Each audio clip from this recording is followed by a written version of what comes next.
Well, I'm sure you have a lot of questions for me. Yes, I do. And I'll try to answer what I can.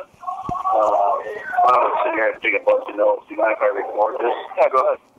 Record on Facebook. If you want a copy, just holler at me. All right.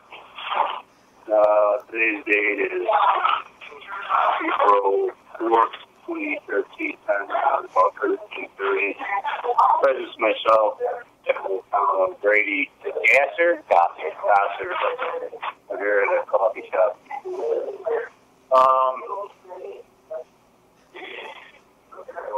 I'm not sure where to begin as far as what I can tell you. I guess before I tell you where I'm at with the investigation, maybe you can shed some light with me in reference to what you know or what you suspect and why you suspect these things or why you know these things. If it's something that I think I can use and run with, by all means I will do just that. And I'll try to kind of fill you in a little bit where I'm at with the investigation and why some things were said, so forth. And you get what they are. So, back to March 2nd of 2012, obviously you're friends with Jake Evans. You're going to be one of those that are going to come over that evening at the office that didn't happen. I know in the course of the investigation there's been a lot of concern as far as why we as Sheriff's Office didn't put some person's name as the proper investigation as far as detectives not being called out, DCI not being called out. I guess most importantly, the foreign and not having an autopsy. Before I kind of go into my investigation, well, kind of tell me what your concerns are that I haven't already mentioned. Tell me what your thoughts are as far as why you think who's responsible or what you've heard. Well, I'm a little bit concerned.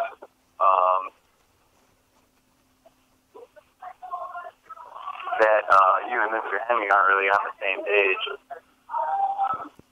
And that seems to be the team that's working on it right now. It's a pretty stupid team, and that's pretty much it, right? Not necessarily. I'm guessing, and correct me if I'm wrong, that you feel that we and I are not on the same page is because you felt that there were some inconsistencies with what goes back to that email that I had sent Mr. Well, here's what happened, Mr. O'Connell. In November, I think it was, when they first decided that you were going to come in on Dr. Wilkie's inquest. Right. I don't want to say that I thought that you jumped to a conclusion that we thought. I didn't think that that's what you were doing, but I felt good that you saw the same things that we saw as far as there being inconsistencies and a lack of proper investigation. And then what it seemed like to us was we kind of lost touch with you, and it seems like your attitude changed a lot after Dean came onto the scene. And since then, there's been a lot of things as far as, honestly, you telling Michael and Barry Sr. that there wasn't really much more that you could do. And as far as the DNA testing, that you thought you pretty much knew what happened, and then we hear Dean say shortly afterwards that, all of a sudden, well, it's wide open. We don't know what happened yet. I think that all the statements were consistent. You saying you noticed the inconsistencies that we pointed out. And it's just a little troubling to me to see you saying one thing, Dean saying another thing, especially when it's pretty obvious that there is something wrong with Dean investigating it and also representing Wilkie. And that's what's really, really troubling to me. You guys have been with each other, and then also with his role of representing Wookiee and investigating it. That seems to be a big factor there. Those are fair questions, and those are fair concerns, and I respect it. I'll try to answer some of those. When I came on board back in November, I came into it, for the most part, I didn't know a whole lot about the investigation, because when it happened back in March 2012, I was still with the Fremont Citizens. My only involvement at that point was with the idea that Captain Megan had brought me an iPhone that contained a video of Jacob firing what appeared to be the same gun that was used without female, obviously, Kaylee violence at that time. And he wanted me to find a way that I could download that off the iPhone with this, which we were able to do because we had a copy of it. That was my only involvement, than what I read. So when I came on board in November, at the request of the sheriff, who had received the request on behalf of Dr. Wilkie, it was my understanding initially that Dr. Wilkie wanted Jim Consolo, Captain Consolo did, but the reason being, and the only reason being, is because Jim Consolo had done one of these before on behalf of Dr. Wilkie. So they had that working relationship where Dr. Wilkie had another case. I don't even know what that case was. But there had to be a coroner's inquest done, and Jim Consolo did it for him. Obviously, I knew of Dr. Wilkie back then, and know of him today for obvious reasons. So I had a good working relationship with Dr. Wilkie prior to me becoming out of the sheriff's office. But because Jim Consolo doesn't have a working relationship with the sheriff himself, and because he felt that this was a serious inquest that needed to be investigated properly, we thought, not so much me, but the sheriff thought that in the best interest of his agency, especially the sheriff's office, that it probably shouldn't be Jim Consolo, but let it be my new detective, Sean O'Connell. He just coming out there as of July of last year. I've seen investigations like this in the past, during my period as detective. I was comfortable with doing it. I've had a working relationship with the sheriff well before he was the sheriff. I understood his concerns in regards to Jim Consolo not having a real good working relationship, not only with... Can you elaborate on that a little bit better, not a good working relationship? When the sheriff was a detective and Jim Consolo was still being a detective, they worked together a lot.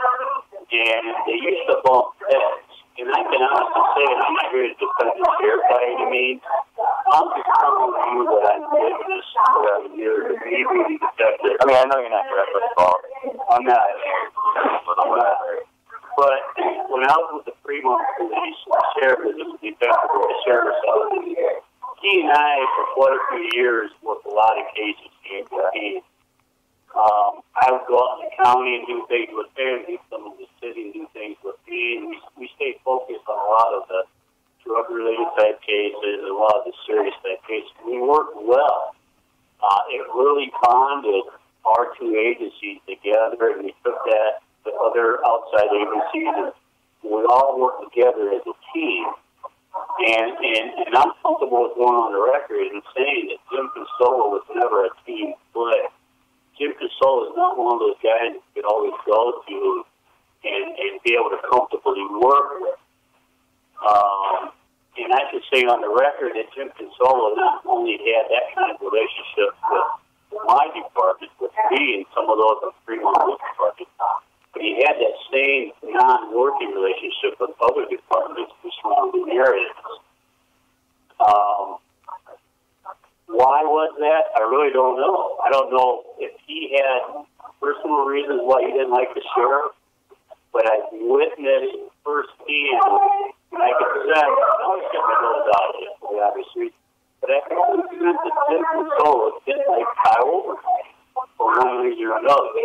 always had my speculations why, but I never knew for sure. I never really inquired because it really wasn't my position. You know what that sounds like to us, though, right? Oh, absolutely, absolutely. And I think in the most recent big case, if you will, involving the sheriff's office, with the sheriff being sheriff, with the Brian Jones shooting that occurred, I think back in July of 2010. That was another unfortunate incident that the sheriff's department responded to. Unfortunately, when they entered the residence, stuff that they gotten off the couch and pointed a shotgun, and the officers fired back for their own safety. In situations like that, where it involves your home, your agency doesn't truly get into the meat of the case and try to investigate, try to have something inside so they can remain neutral and impartial and so forth and properly get investigation. And that agency was Ohio PCI that came in and investigated that and came to the conclusion that what the officers did was okay for the most part. However, Tim Consolo disputes that for what reasons I really don't know because I haven't looked at the investigation. But I do know that he's become very controversial. He doesn't necessarily agree with what the sheriff's department did in that particular day, and he didn't agree, I believe, with the findings of Ohio PCI pertaining to that investigation. So, there's a lot of tension between the sheriff's office, Jim Consolo, one reason or another. And that's one of the reasons why the sheriff felt it was probably best not to have Jim Consolo investigate it, but have somebody like Sean O'Connell investigate it. So that's how I got it. Okay. I met with Mr. Mizuki, I think it was back on November 7th. I met with Mr. Mizuki, some of his staff, and opposite family of Jacobs. And I kind of explained to them what I just explained to you, maybe not quite into that detail. And I knew very little of the investigation at that point. I think when I had that meeting with the Mizuki family, all I knew was pretty much what I'd been told. I think I read the actual report at one point that was conducted by Captain Megan, but that's all I knew. I didn't listen to any of the audio. I haven't read any of their statements. I haven't even looked at the pictures of what happened that day. So when I left that meeting, I was on very good terms with Mr. Mizuki. I was on good terms with the family, thinking that this is what the family wants. That's only fair to them. I understand their concerns. I'm going to give it 110% to try to find out for sure what really happened in March section. As an investigator, I don't like to work alone. I like to include everybody that I can include because I like to get their input as well because I may not always be right. I like to bounce theories and ideas off of people, and I want them to do the same thing. So that following day, after having a meeting with the family, Mr. McGilkey, I'm starting to really open up the investigation. I'm starting to look at it. I'm starting to read I read the statement, I read the report again, and I read the statements of what William Lewis provided, what Evan Nyler had provided, and what Ricky Bowers had provided. And I'm thinking as I'm reading this, as I'm doing this investigation, because I've got the cooperation of the family, because I've got the cooperation of Mr. Mizuki, that I'm comfortable with sharing my ideas and my thoughts with them. Those ideas and some of the thoughts may be right, they may be wrong, but it was really true to say for sure. So as I'm reading these statements and reading the reports, I'm realizing that, hey, look, he says this, she says that. There are some inconsistencies. So as an investigator, one of the first things you try to do is develop a theory as far as what you think really happened. We try to prove to yourself, based on facts and ideas, that your theory is either right or your theory is wrong. And when I first started looking into it, I went off on the idea that, you know what? I think maybe William Lewis may have been fondling the gun, and if he was doing so because he was intrigued by it, that it accidentally went off, and that bullet struck Jacob, who was standing in front of him, and that's what killed him. So initially, I was kind of going off that idea, and I shared that with Mr. McBookie through an email. I shared that because one of my opinions, my little theory that we kind of work off of for the moment, from what I've read, from the reports that I hadn't tried. And I did all that without listening to the 90 without listening to all their interviews, and without looking at the 100 more pictures that were taken. So that's what I based my theory and my opinion on within the first 24 hours of me getting into this investigation. So I don't think that anymore. I do not think that anymore. I told Mr. McBookie that very same day or that following day, and the dates are kind of documented, that I'm going to try to run out. I'm going to talk with William. I'm going to talk with Brady. I'm going to talk with Gus. Obviously, they'd already been talking to prior to all this by Captain Baggett and by Bill Kaiser. Not Evan. What's that? Not Evan. Bill Kaiser never. I think he made an effort, but he didn't give it 100%. As far as trying to locate that. So my goal was to locate all three and preferably try to talk to them right then and there. If not, try to set up a time and a date to get to talk to them. Because as an investigator, if somebody is doing something, the last thing you want to do is you don't want to hurt them. You don't want to make them mad. You don't want to upset them, because if you do, you lose that window to sit down and chat with them. Hopefully they'll tell you what you want to hear. We located all three of them that same particular day. I had a little bit of a time trying to find Evan, but after a few phone calls, I found him probably within an hour and a half of where he was at, that being his employment in our study. Talked with him briefly, probably 10, maybe 15 minutes in the front of the store. Got a brief. I kind of wanted to hear what he had to say. He told me pretty much what he had told everybody else up to that point. I didn't think that the time was right for me to take him out of his work environment and sit down and have an hour and a half conversation. So we set something up where, hey, look, can I talk with you at great length? Let's be able to take a polygraph. No, that'd be great. Okay, I'll call you and let's set something up. We leave him, we move on to Brittany and William Lewis. Locate them at the trailer.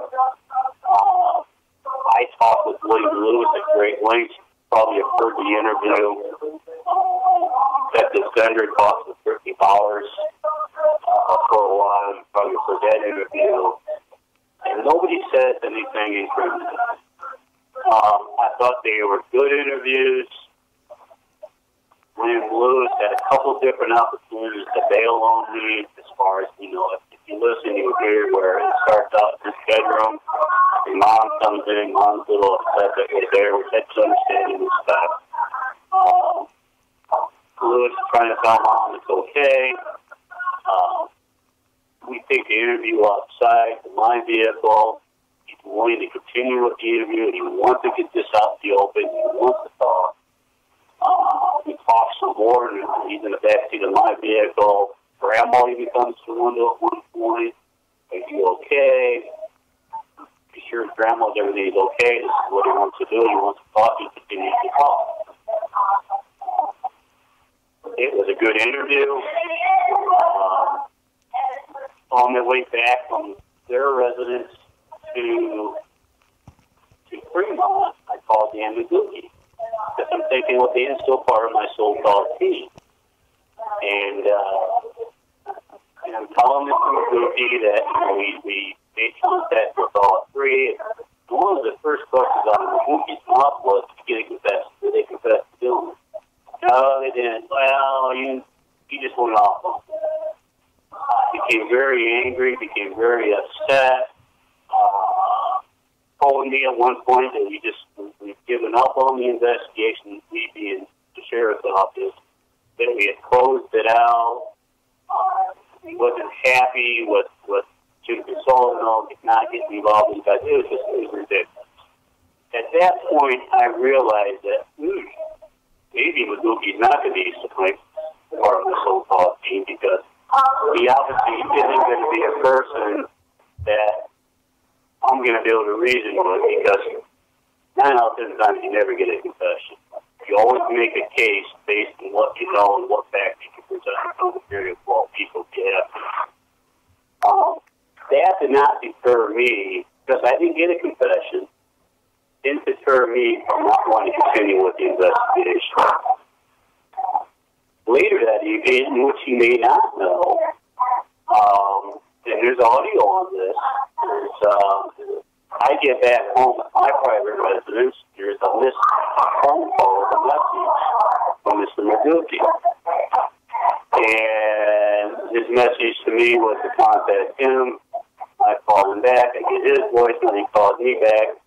So probably within me first getting the message, within probably 10, 15 minutes, we're talking back and forth.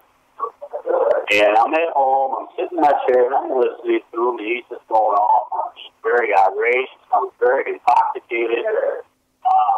He's telling me that we've closed the investigation out, telling me that he's got experts that says there's no way that the bullet that's in the ceiling could be the bullet that's going to take up the Barrios.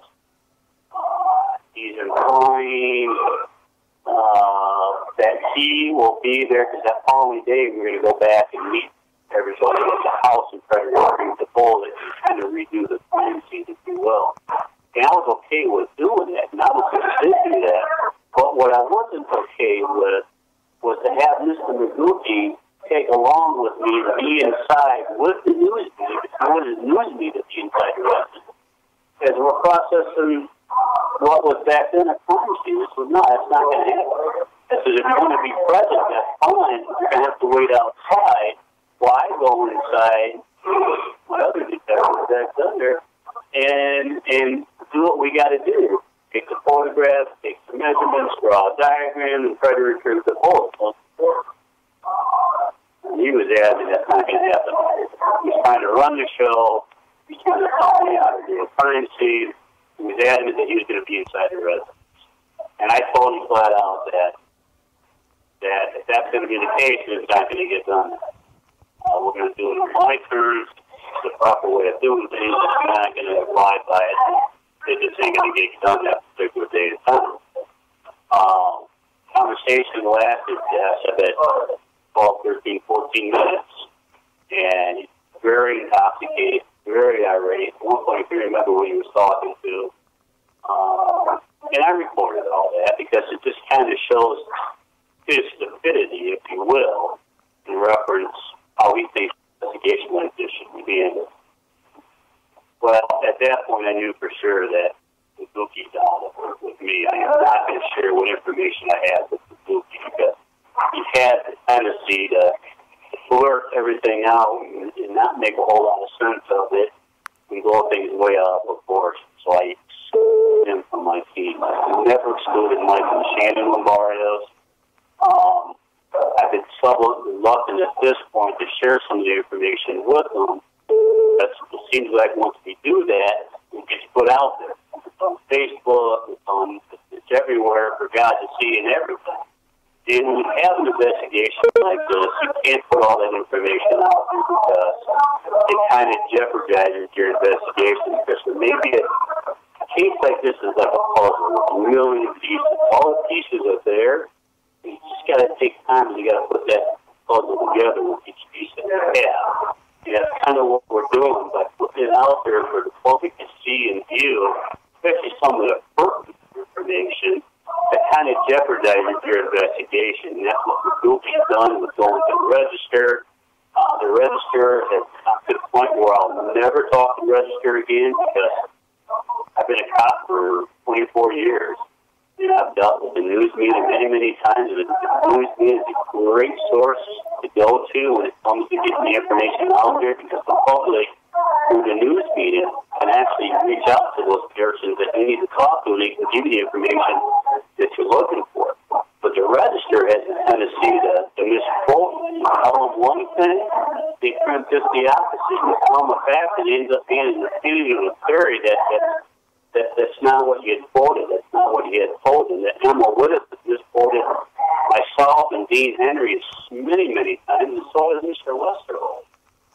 But that's another story in itself. So do you think I'm jeopardizing the investigation by... I don't think you're jeopardizing the investigation purposely.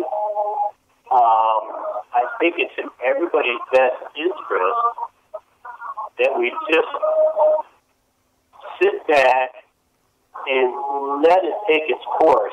I think if we felt comfortable with the stuff didn't get put out there every time we say something to somebody, then probably those probably know a little bit. But we can't trust who we call our information to, because again it goes on Facebook. I mean, for crying out loud, we had you're responsible for the Facebook page, correct? Yeah. You and a couple others. You guys had Brittany's information and William's information out there for God to see, and everybody, their names, their date of birth, their social security number. And the last time I checked, that's since been removed. And I'm assuming it's been removed for that reason. If it's back on there, I don't know. But if it is, my advice to you is at least take that much of it off. Well, it is gone, but that was provided to us by Kentucky County. They didn't take it off. Okay, it was provided to you by the family of Jacob Lombardi. Mike Lombardi got the information put on, correct? Yeah, which he got from the Sheriff's Department. He didn't necessarily get that because of public request. He got that as a courtesy from us to him to try to keep him in the loop. That's how he got that information. And he got that information knowing that it was going to be put out there for everybody to see. You would never gotten that information. Mistake that I made, because I'm the one that gave him that information for the most part. I gave that information in the trustee name, knowing it was going to be put out there like that. But it is what it is.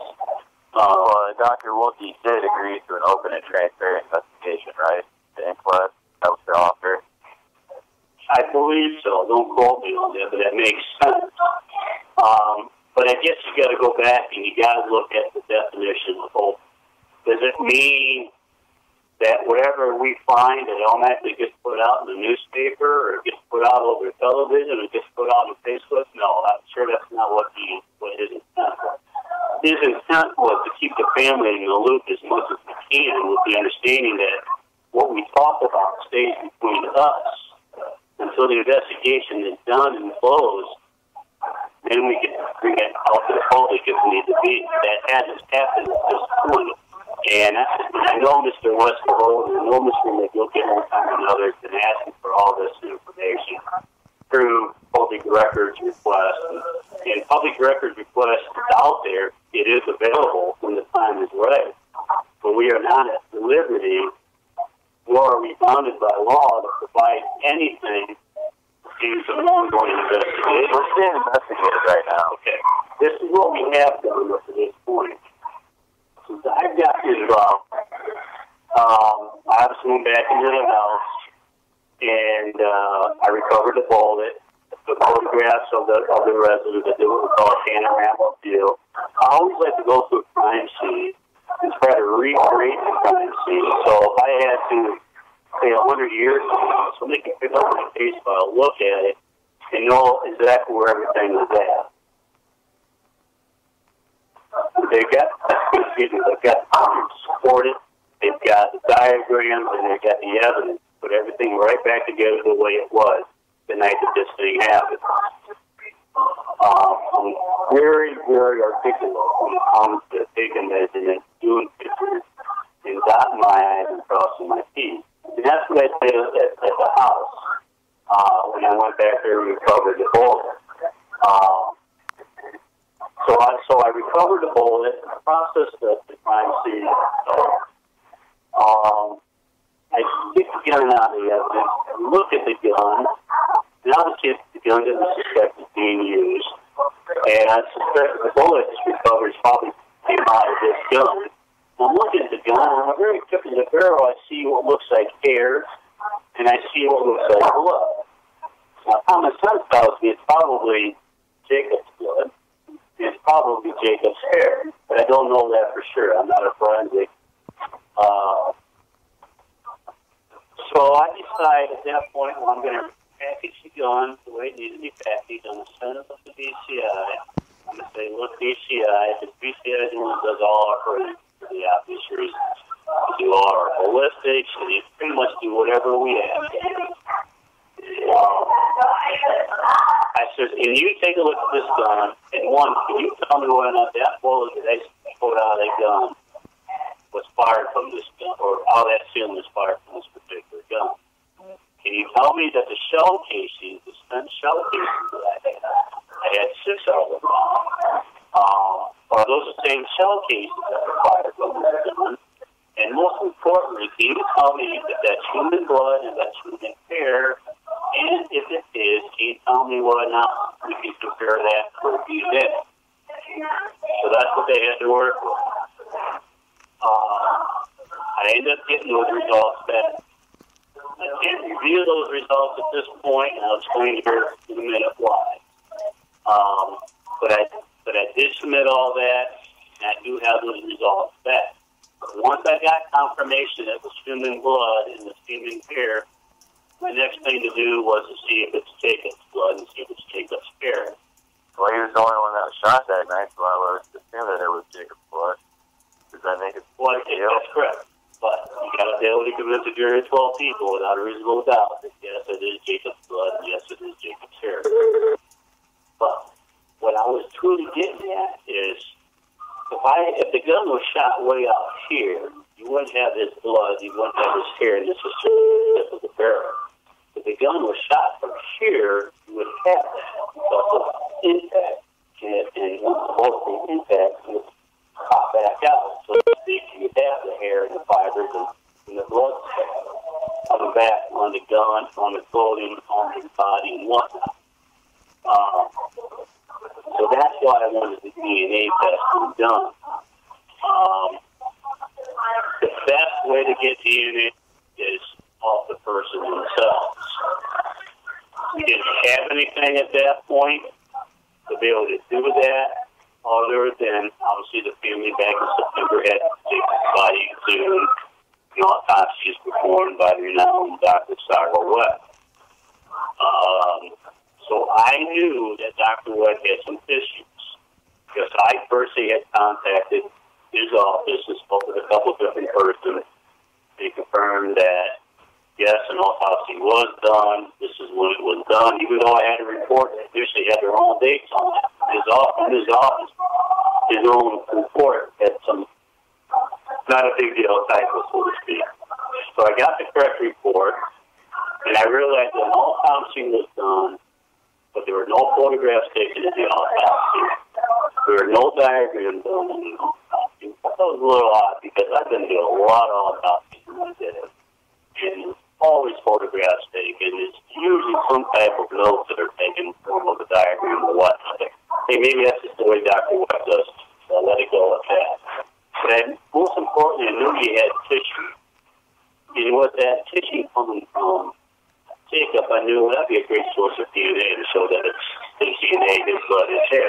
So you used it as DNA, not what? What's that? So you used that tissue sample. Well, I drove 3.5 hours to Dr. Webb's lab. He left those tissues. He hands it to me. I sign it, give him a receipt. I bring it all the way back to BCI in Bowling Green the very same day. And not realizing it, I didn't open it up. I didn't look at it, but it's packaged in formaldehyde. And formaldehyde destroys any DNA. Now, what kind of irks me about that, if you will, is Dr. Webb's office knew that I was purposely coming down there that particular day, would be there around that time that I said I would be there. With the intent to pick up that tissue, bring it back so I can compare it to DNA. Now, Dr. Webb, his expertise should have told me right off the bat, well, they can have this tissue conducted, but they've been packaged in formaldehyde. but they're not going to do you a whole lot of good. So it was a wasted trip on my behalf. Dr. Luck would have been nice and he just said, hey, look, here it is. It actually meant it. He's the one that signed my receipt one. So that was a wasted trip. Can't do anything with the tissue. So you're saying the tissue was only to get DNA from it, wasn't for any other purpose, like you suggested? Well, I don't know what his purpose was, but on autopsies that I've been to, it's always common procedure to collect a little bit of this and collect a little bit of that. Well, from my understanding, you made it sound like that was for another pathologist that you and Dean Henry could choose to look at the tissue sample to see if they found the same thing that he did. Now, that tissue, our goal was to gather that tissue and bring it back to the BCI lab in Bowling Green so we could get DNA. I don't know if we had any more use for that tissue. The best way for another coroner on our behalf to come to the same conclusion as Dr. West did would be obviously have the whole body in front of him to do another autopsy. But they didn't do that when you guys had the chance. And autopsy, as we speak, an autopsy is not been done. So back to the DNA, so I go to Plan B. That's when I go in front, Mike and Shannon, cooperation, this is the question. The first time that we're on the J-belt, we were able to later confirm that it was his DNA. I also had the gun. With today's technology, DNA is you can use DNA for a lot of different things. One of the things where, 10 years ago, if I touched this table, the best way to get me off this table is to do a fingerprint. Compare that fingerprint to my fingerprint. Now you can also swab it for DNA because, when a fingerprint is made up of oils from your skin. That's what leaves the impression. It's not always visible with the naked eye unless you start putting some type of powder. But now you can start collecting some of those same oils and tissue through swabbing, and then you can take those swabs and you can get DNA. So I asked that the gun do DNA swab. And with today's technology, DNA can tell you have like DNA major, you have DNA minor. DNA major is the last person, like if you touch this table, you do one of these numbers, and then if I touch the table and I hit that same area, your DNA is going to be minor, my DNA is going to be major. Because I'm obviously the last person to have touched the table. I touched it after you had touched it. So DNA can now tell me who the last person was to have touched some of the major components of the gun. I have those results. I feel those results at this point for the obvious reason. So again, the fear that if we bring all this out right now, it's going to go public. Facebook, it's registered, that'll be everywhere on TV and on that air. And we're not ready for that to happen at this moment. So it really comes down to where I don't trust ambiguity with the information. So that's why we're kind of withholding some of this information because it's still an ongoing investigation. I also have taken the statements in which Brittany, William, and Evan had done that night. Not only did they provide us with a verbal statement of what happened that night, but they provided a written statement as well. And when a person writes, a lot of times you can determine if they're being truthful in their writing. If a person is not telling the truth and they're providing you with a false statement, an expert can pick up on, kind of like a polygraph. This isn't a polygraph where I ask you some questions and we look for your heartbeat, changing your heart rate and whatnot. This is like a polygraph that's done on paper where an expert can look at the handwriting and they can determine whether or not a person would be approvable for death state was written, which pertains to the facts of the case. And that was done on this behalf. And it was. So you think those things outweigh the autopsy? Well, have you read Dr. West's report? Yeah. Okay. Have you thoroughly read his report? Have you seen any inconsistencies with what he said? Any inconsistencies? He contradicts himself in his own report. Are you aware of that? I don't think I've noticed that at all. Look for it. I'm not going to point it out to you, but look for it. Look for it like on maybe page 10, where he talks about the homicide, no stippling, which is the reason why he calls it a homicide, where you can look up. If you Google stippling, there are reasons why stippling can be there, and there are reasons why it can't be there. And I'm not here to say that it wasn't there the night of the shooting. If I had to make an educated guess, I'd say it was there. But had an autopsy been done that night, yes, we probably would have known. But because Jacob went right to a funeral home, and because the funeral home prepped Jacob's body for the funeral, any signs of it would have been washed away because I believe it was an open casket, correct? Yep. Okay. They're not going to leave that injury totally exposed the way it was after their night. They're going to try to clean it up the best that they can. But there's going to be some wash in there. What's typically food powder residue is going to wash up. But if you look at Dr. West's report, he knows something that contradicts it. And we'll come public with that. But we just can't do it. Yeah, Dr. West is going to be on Between the Lines tomorrow. And that's great. That's great. I just think he needs to be careful what he says. Because I have a lot of respect for the guy because I'm a Kennedy fan. I'm not dealing with it. I kind of believe what his theory is. You know, when the Warren Commission came out way back when he said, yeah, I'm familiar with it. Yeah, I don't dispute what he said. I'm just here to say that his report contradicts himself. Maybe he knows it, maybe he doesn't, maybe he realizes it, maybe he doesn't realize it. I don't know. But we're not going to share that information until some time for it. Why this? When we had our last court hearing at Commonwealth Police Court, I saw Michael Vargas briefly out the lot. You know, I had my case file, and we went to that court hearing with the understanding that after the hearing, I think for the most part, was whether or not Dean Henry can represent both parties. After that court hearing, we were prepared for the most part to sit down and lay out our investigation.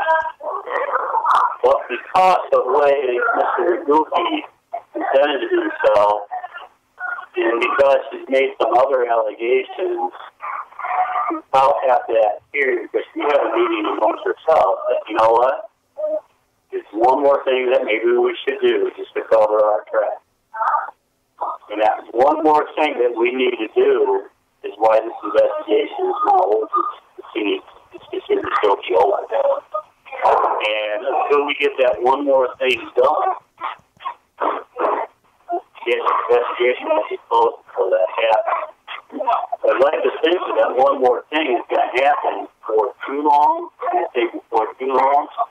I'd like to say within the next 30 days. We should have some results. But until then, the investigation is still considered open and active and ongoing. So therefore, we can't release them. Why would it take that long? It's just the way the process works.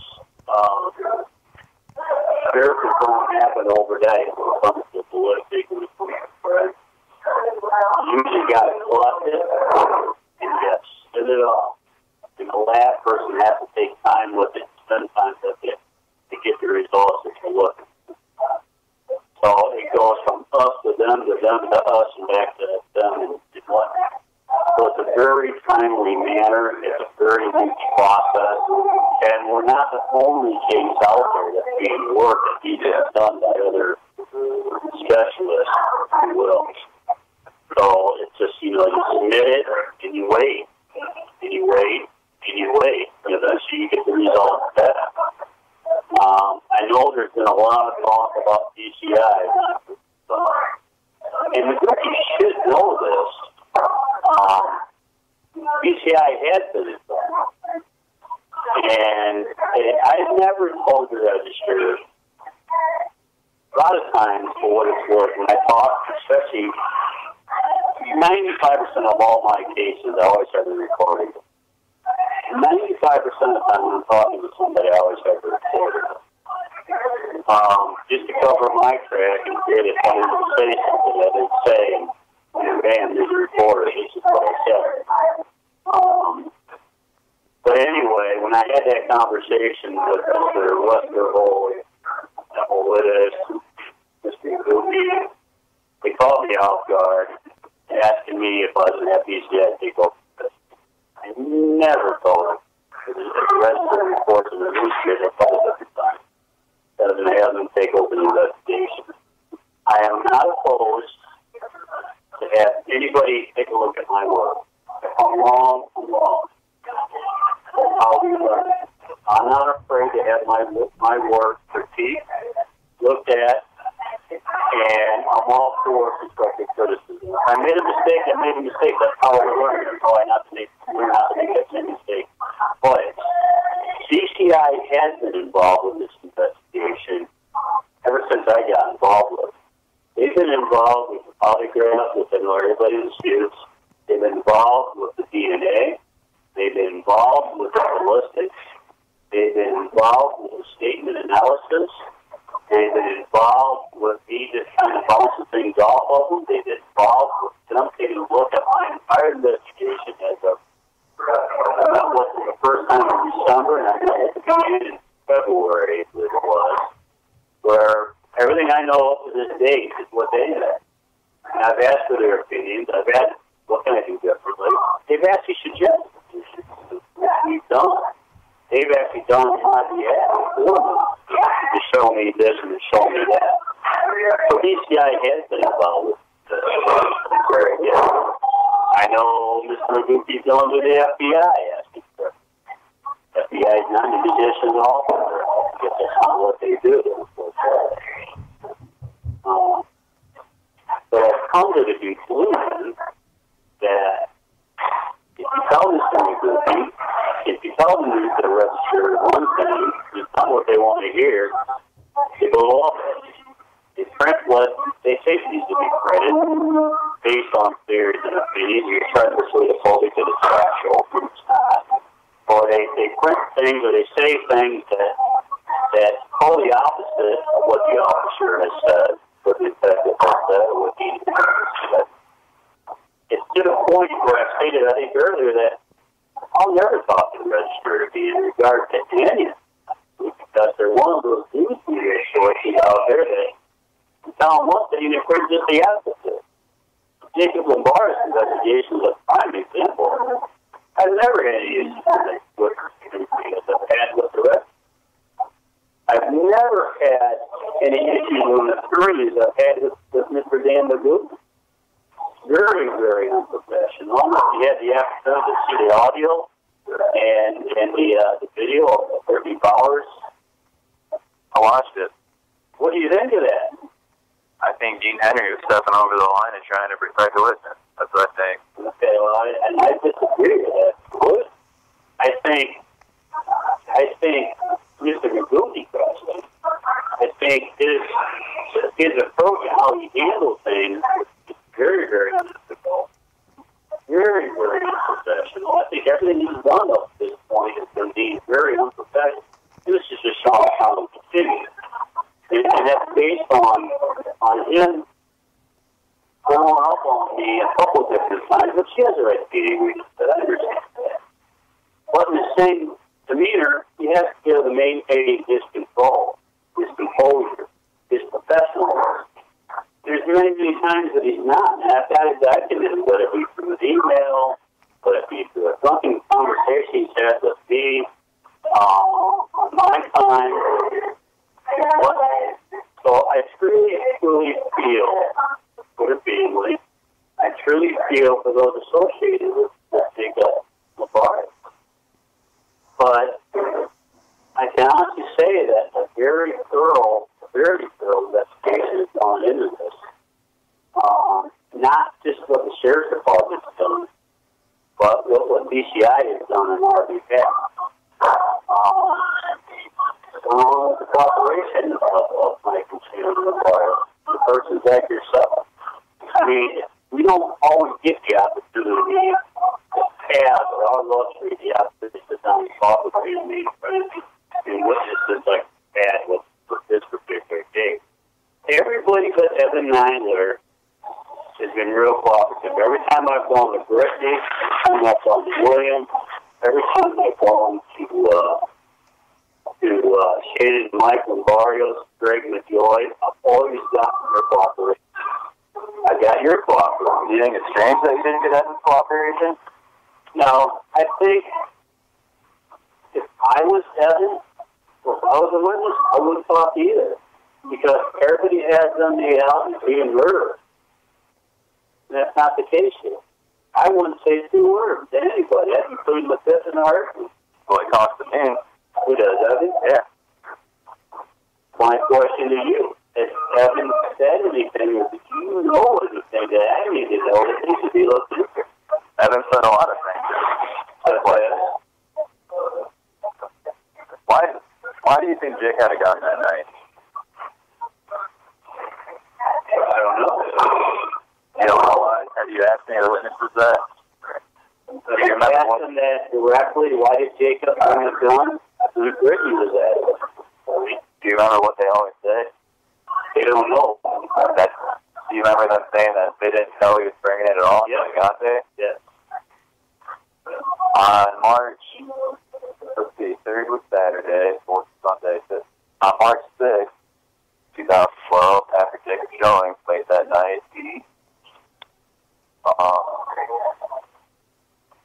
everybody kind of had, a few cocktails after the showing, it was a rough day.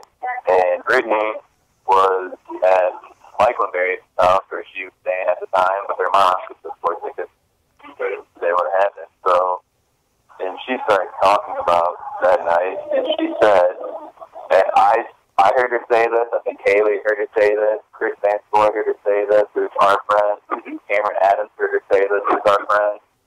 She said, I shouldn't talk about this, but I'm going to because I'm drunk. And said that Jake was bringing the gun to potentially sell to Evan. And Jake didn't know Evan, but she was kind of the middle person, kind of setting that up for him. She also told Eric Pryor that at the showing earlier that day. And Evan finally admitted that to me and Mike over the summer. Now, he made that he was going to buy the gun off Jacob? Yes. Okay. I know that's kind of... It's really irrelevant. Yeah. Okay, so now we have a reason why Jacob brought the gun to the party, if you will. Doesn't change that. Doesn't change what happened. Still what happened. It's just one of those little lies that have been bothering us. That what else are they lying about? Okay. Well, and the fact that she said I shouldn't be talking about this, but I'm going to because I'm drunk, that made me really uncomfortable. Okay, we don't always base our investigation on she says, she says. We have to base our investigation on what facts we can show, what forensics we have. And we take away their statements. You take away Brittany's statement, you take away Evan's statement, you take away William's statement. Okay, if you take away all the statements, the work you guys done with the DNA, does that outweigh an autopsy?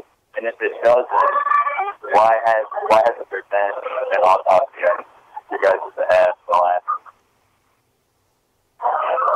If you think the one done contradicts the other work done, the the autopsy is going to show is cause and manner of death. That's what an autopsy is there to show. How he died, what caused his death. I truly do believe, and again, I'm not here to speak on behalf of Dr. Woody. When the officers got on scene, this is what they're told, this is what they see, what they're being told, what's being observed is consistent at that point. They, being the officers, do have the obligation to contact the point. This is what they did do. They contacted the point. Owner has the option of either coming to the scene or making a judgment call from the other end of the telephone, or saying to the officer in charge, in this case Captain Megan, have a detective come out or have an autopsy schedule. I'll send that doctor working with every have somebody from Lucas County come and pick up the body and transport it back to the town. I've had it happen both ways. I've had Dr. Woodson on the scene. I've had Dr. Woodson make a phone call on my behalf to have somebody come pick the body up and have the transport from the autopsy. Or I've had Dr. Woodson tell me it's your fault. I just had a suicide. It was a Saturday night where my call, my judgment call, speaking with Dr. Rookie, was his body go to Lucas County or related to the team. Based on my expertise, if you will, my experience, my knowledge, this appeared to be a self-inflicted injury for me. But waste taxpayers' money to have a body for it to show that it is what it is. I think Dr. Rookie felt pretty comfortable from knowing what he knew to talk to Captain Megan that it is what Captain Megan called it speed at that time, based on, again, what this pretty new is thought is pretty good. Well, it seems like they didn't talk to the witnesses until after they made that decision. That is not true. They talked to the witnesses on scene. Talked to them briefly. I shouldn't even say briefly. I mean, they were there for over 2.5 hours, really. They took over 101 photos. Personally, and I know there's going to be 1,000 people out there who disagree with me, but I feel comfortable that what they did that night is what should have been done. I don't necessarily agree or disagree whether an autopsy should or should not have been done. Do I think maybe an autopsy should be done now? Yes, possibly, just because of the fact that one has already been done on behalf of Dr. Watt. So you know what? Dr. Watt has done an autopsy, so maybe it's 4 of us at this point to say, okay, you've got your expert pathologist looking at the body. Now let's have ours. But I think it has to be done, not necessarily, but I think if you have the means of doing it, why not do it? If I was the one making that call, I'm not the one making that call. Dr. Workey actually makes that call. All Dean does, and to be honest with you, Dr. Workey goes off Dean's recommendation, and they go off my recommendation.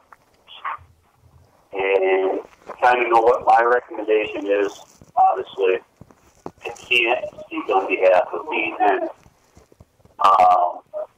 But ultimately, Dr. Woodley has to make that call. Once he makes that call, then obviously about the paperwork filed more so now than ever because obviously the body's a different count with a death. That they can't be killed. There's just another option. So is that the last thing you're waiting on? You figure it out. All right. Okay.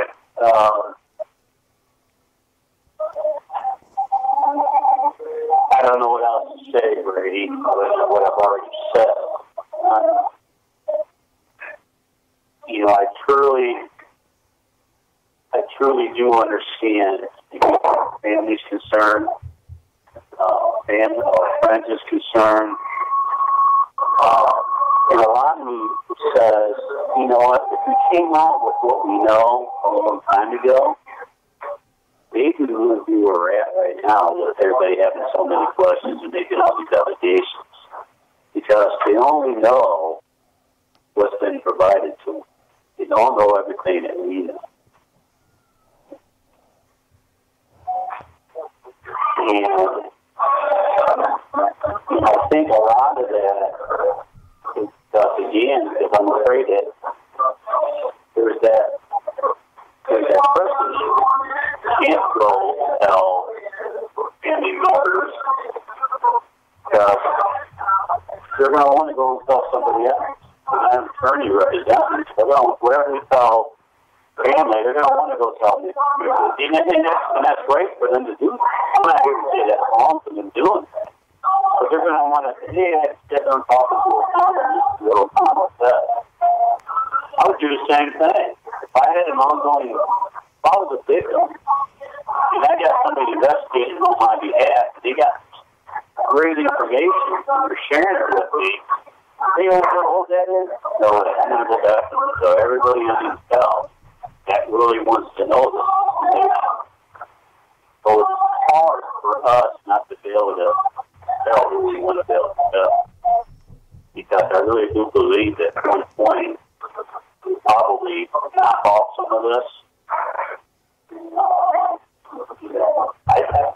I don't know if it'll put a stop to what the register thinks. I don't know if it'll put a stop to what Mr. Nabuti thinks. They may always go off the idea that it's a homicide. One of those three witnesses murdered, takes it apart. It seems like no matter what we do or what we say, it's not going to change the way things are as we see. Maybe it will. When we come out with everything, we hope that that day is going to be right around the corner. But one or two things are going to happen when we finally go public with our investigation. Either those are going to believe it, or they're going to continue to dispute it. So if they continue to dispute it, we're kind of like at a dead mule. There's nothing else we can do to say otherwise. All right.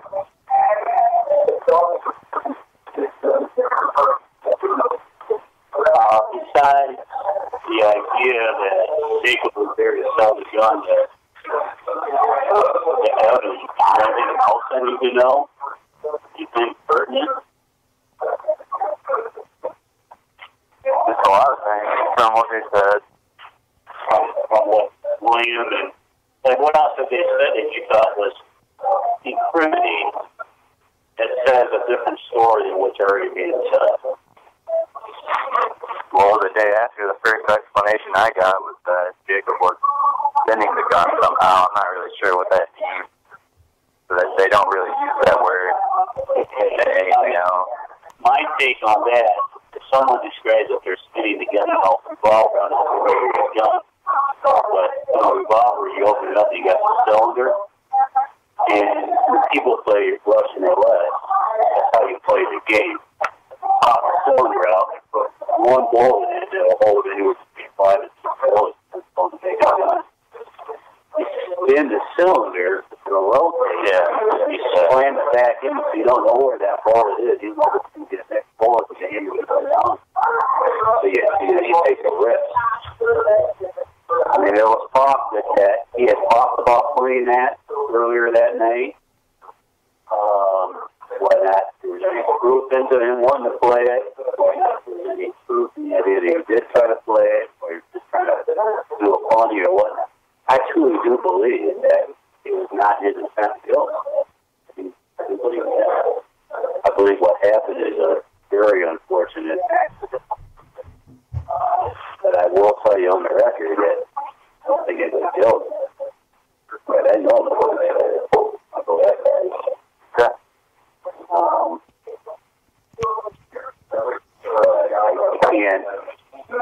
I can't go back and explain why I think that until at one more thing that we need to do is out there, and then we can go all these stuff. That person's like yourself, and voice their concerns and their opinions. Maybe it'll answer all the questions that they didn't have answered, or maybe it won't. I don't know. All right. Is there anything else? No. Feel free to give me a call anytime, any day. If I don't answer, leave me my voice. I'll call you back. Think something else that you need to be aware of. Give me a shout. All right, Dan, we get out of here. Well, thanks for coming out. Yeah, thanks for my question. Thank you. You go to school up here? Yeah, I go to Cleveland State. What do you study? Urban studies. Yeah. Everything to do with cities. What's that? Everything to do with cities. So, yeah. Just one area. Yeah. I'm a student. I always thought about moving up this way from Westlake. Yeah, of course. Well, see, that's nice. I like it. Yeah. See? It's cool. Okay. All right. Yep, thanks.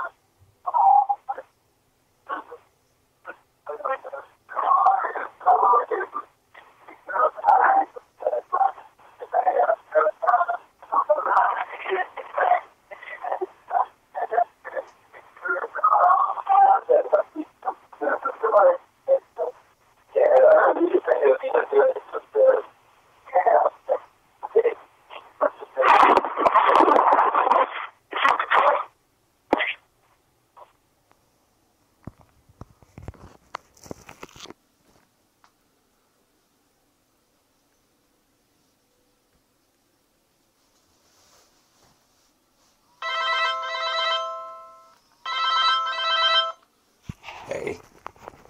Did you hear that? I heard of the whole thing. Did he leave? Yeah, he's gone.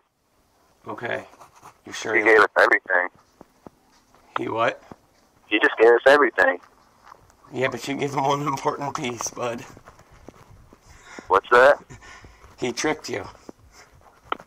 What are you saying? He tricked you into... I think he tricked you into saying that you've seen Brittany's testimony. I was standing outside the door. Oh, yeah, you're But right. I watched it. You're right. You're right. No, we got him, Mike. He just told me everything. All right. He just told me everything that they're basing their whole case off of. Is the DNA? Yeah, the DNA. Hey, and we need to tell Matt, as Webb, we need to look at page 10 of the autopsy report and see what they're trying to say about it. Did you hear him say that? No, I didn't. I couldn't. Sometimes it broke up. Well, he said, well... I already know. That's already been brought up. They're talking He gave us all the reasons why he thinks that it was a bad autopsy, so we can bring up all that to Wes. Yes, and prepare them. Yeah, it's because it mentions soot on page 10. Alright, is that what they're talking about then? Yeah, I already know. Page 10's been an issue for a while. Alright, well... What else was your take, Brady? They're just... Hey, did you hear how much you talked about Consolo? The what? Did you hear how much you talked about Consolo? Yeah, I got that right off the bat, yep. Yeah. I can't believe he said that much about Consolo. I know. Yep. So, yeah, I mean, I wasn't expecting him to give me all of that. That's crazy. Yeah. Did you have that recorded? Yeah, I gotta check it. Alright. But I think I got it. Alright, awesome. Upload that tonight. Hey, he did talk about the Facebook page, and he said that I was jeopardizing the investigation. Yep, I heard it. I asked him, I said, do you think I'm jeopardizing the investigation? And he said, I don't think you're doing it on purpose, but basically he said, yeah. Yep, I heard him. I heard you lead him into that, and I knew that that's what was going to happen. I think we got the son of a bitch. We got everything. Hey, Dan, this is the most important thing for Dan. Yeah. This is going to prepare him for court. Yeah. Like, we already know what they're basing their shit off of. You got them that they didn't send that